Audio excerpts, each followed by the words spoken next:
A story from Scotland.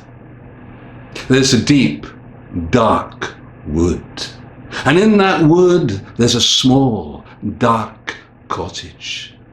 And that cottage has a dark, dark door. And if you open the dark, dark door and dare to step inside, you come to a dark, dark room. And in that room it's lit by just one flickering candle that is there upon a plain wee table. And beside the table there's a rocking chair. And in that rocking chair, there's an old woman. Oh, she is old. Her skin is wrinkled like a winter's apple. And she's sat there in the rocking chair, and the rocking chair goes forward and backward and forward and backward and forward and backward. And all the time, as she sits, she sews. And she's thinking, oh, I'm all alone. So as she sat and as she sewed, she wished for company. And suddenly, through that dark, dark door, whoosh, the wind blew the door open. And through the door, there came a pair of big galumphing feet. And the galumphing feet came across the wooden floorboards of that wee cottage. And they stopped right in front, of the old woman. And still she sat, and still she sewed, and still she wished for company.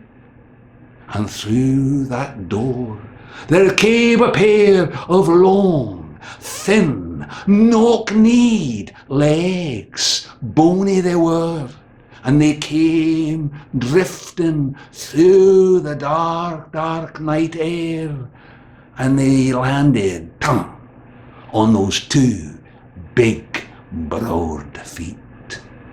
Oh.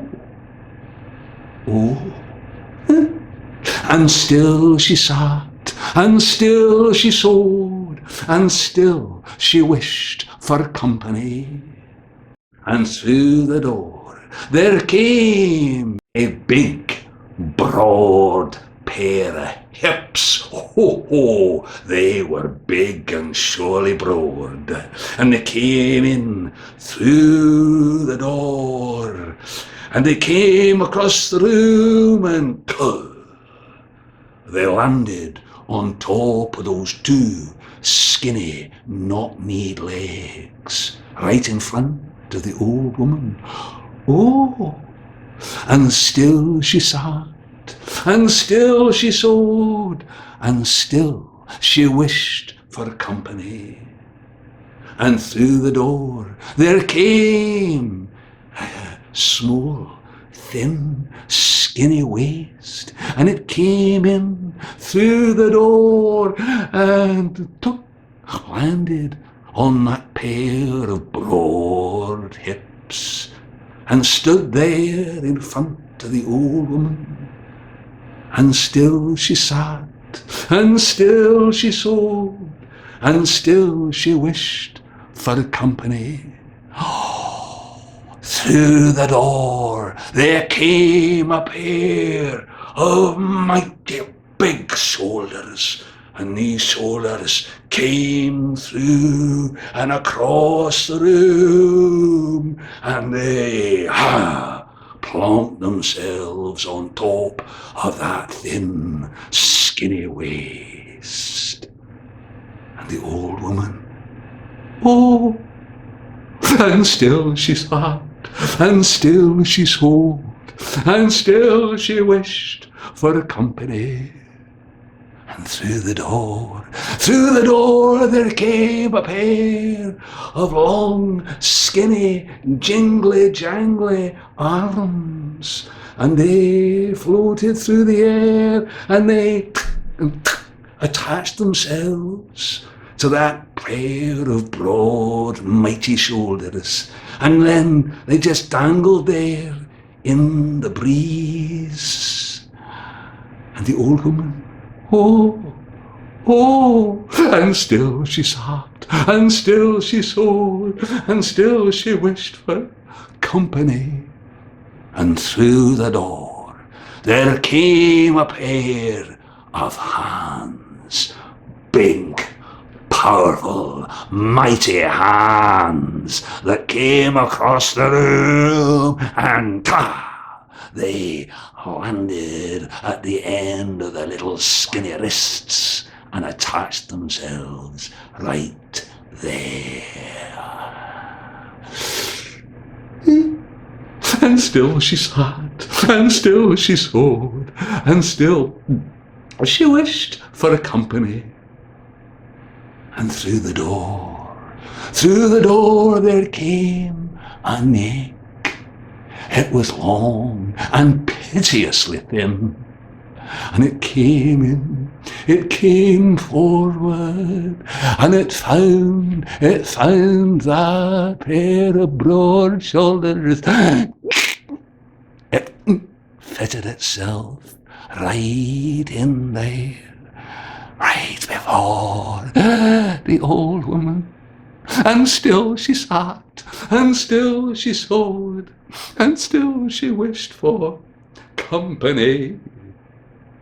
And through the door,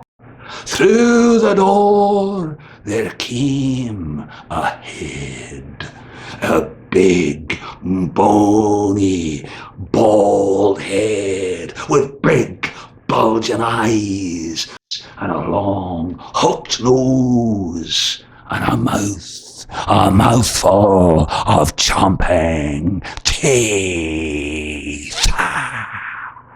And the head came, and it landed in that neck.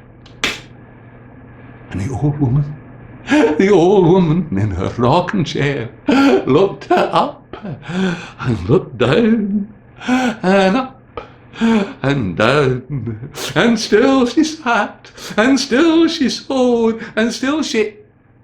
Oh, I've got some company. Excuse me, she said to her strange visitor.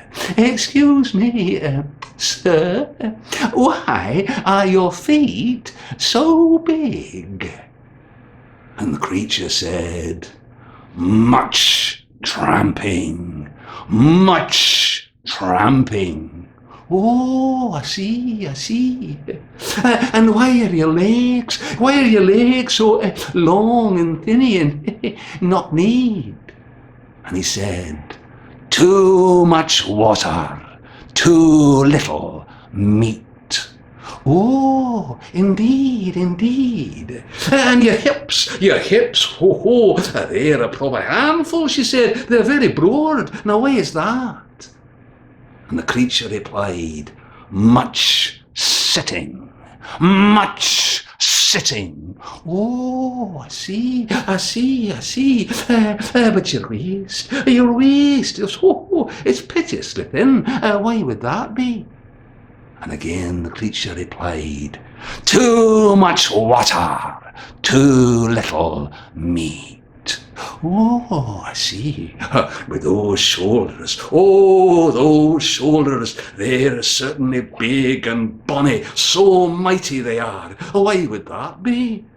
And the creature said, much lifting. Oh, but your arms are nothing but skin and bone. They're so jingly-jangly. Why would that be? And the creature replied, too much water, too little meat. Oh, I see. But your hands, they are very powerful and strong. Yes, much squeezing. Oh, she said, really, squeezing and your neck, that seems very thin for such a powerful pair of shoulders. Why would that be? And the creature replied, too much water, too little meat. Oh, I see. But your head, I have to say, well, it's certainly of a size, and those eyes and nose and the teeth, very big indeed. Why? And the creature replied, much thinking, much thinking. Oh, well, I think that's about everything, she said. So tell me, why have you come? Why are you here? And the creature looked at her and he said, I have come for you.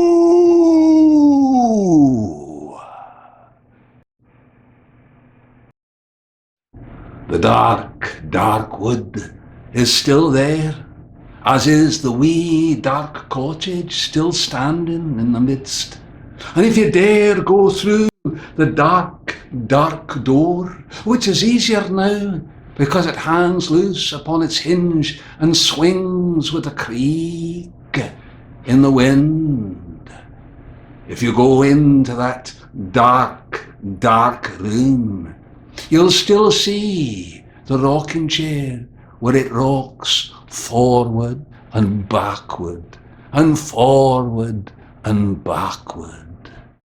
But of the woman, of the wee woman, oh, there is no sign at all, except, a needle and some thread, and what looks like a piece of dried, wrinkled skin from a winter's apple, which makes it all the more strange that the rocking chair is still rocking forwards and backwards and forwards and backwards. And of the candle, that flickering candle, that was blown out a long time ago.